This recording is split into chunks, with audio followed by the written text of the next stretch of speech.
In South Africa's already turbulent political landscape, the latest revelations about an alleged internal betrayal within the economic freedom fighters have caused a political earthquake.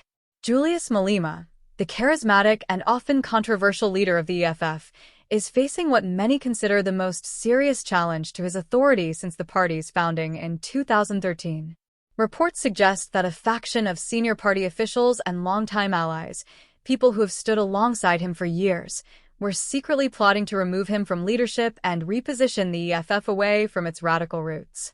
For a movement that has always relied on loyalty, discipline, and revolutionary solidarity, these allegations strike at the heart of its identity, raising urgent questions about whether the party can maintain cohesion at a time when national elections are fast approaching. The revelations came to light after encrypted messages and voice recordings were leaked to investigative journalists. According to these reports, the alleged conspirators were not acting on impulse or personal grievances alone. The material suggests a deliberate, coordinated strategy spanning several months. Secret meetings were held, plans were drawn, and discussions took place about donor engagement, outreach, and the possibility of shifting the party's image to attract corporate and international support. This development is particularly notable because the EFF's appeal has always been grounded in its radical economic vision, advocating land expropriation without compensation, nationalization of key industries, and a firm rejection of capitalist structures. A move toward moderation by insiders would constitute not only a personal betrayal of Malema, but also a threat to the party's founding principles and ideological DNA. Although the identities of those involved have not been officially confirmed, speculation within the political sphere is intense. Insiders suggest that some of the party's most visible and influential figures may be implicated, raising the stakes significantly. If these reports are accurate, the alleged coup was far from a minor internal disagreement. It appears to involve people who are central to the EFF's public image, organizational strength, and operational command. At the same time, Malema responded quickly and decisively. During a rally in Limpopo attended by thousands of supporters, he acknowledged the betrayal openly. He referred to the conspirators as snakes who plotted his downfall behind closed doors and declared his intention to remain in leadership. He emphasized that the EFF is not for sale and insisted that the movement is bigger than any one man's ambition. His fiery address was met with loud applause and chants of support, reflecting enduring loyalty from the grassroots and the sense that Malema embodies the revolutionary spirit of the party. To fully grasp the significance of this crisis, it is essential to consider the EFF's history. Malema rose to prominence as the president of the ANC Youth League, but was expelled in 2012 amid controversy. Rather than ending his political career, he transformed this setback into an opportunity to create a new party committed to radical economic reform. The EFF quickly distinguished itself with militant red berets, bold rhetoric, and a focus on economic transformation for the poor and disenfranchised. Over the years, it grew into South Africa's third-largest political party. However, rapid growth brought challenges, including competing egos, pressure from financial interests, and occasional calls for moderation to appeal to a broader electorate.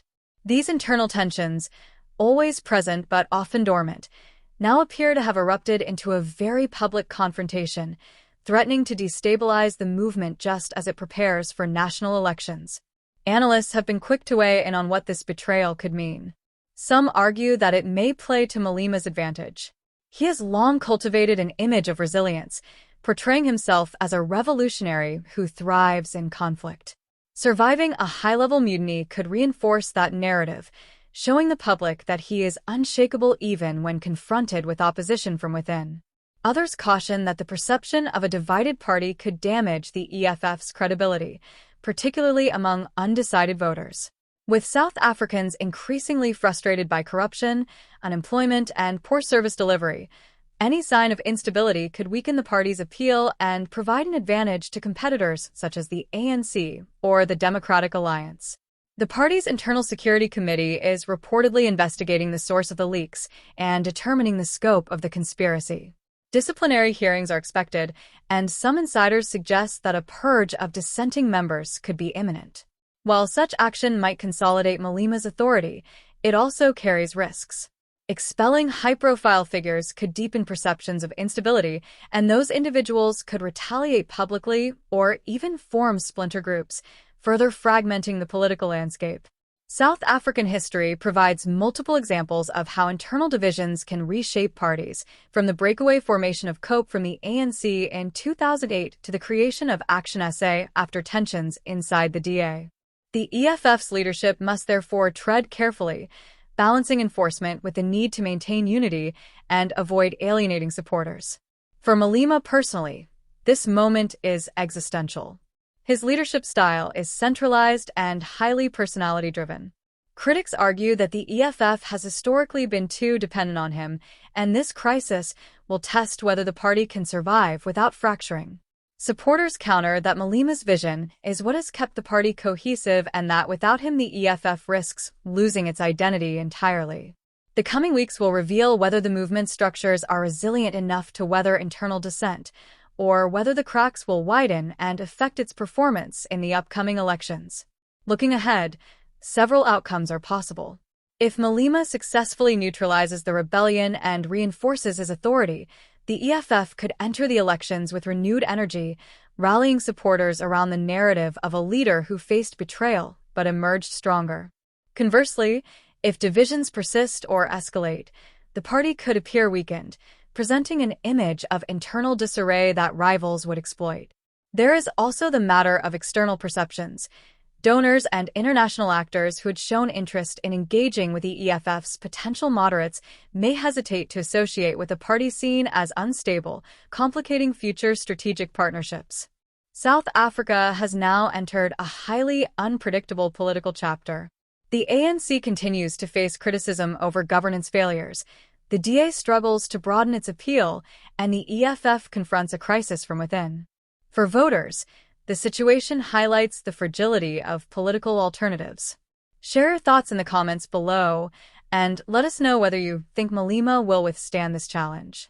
Subscribe to the channel, stay engaged, and join the discussion on the unfolding story of South African politics, because the next few months promise to be decisive for the future of the EFF and the nation as a whole.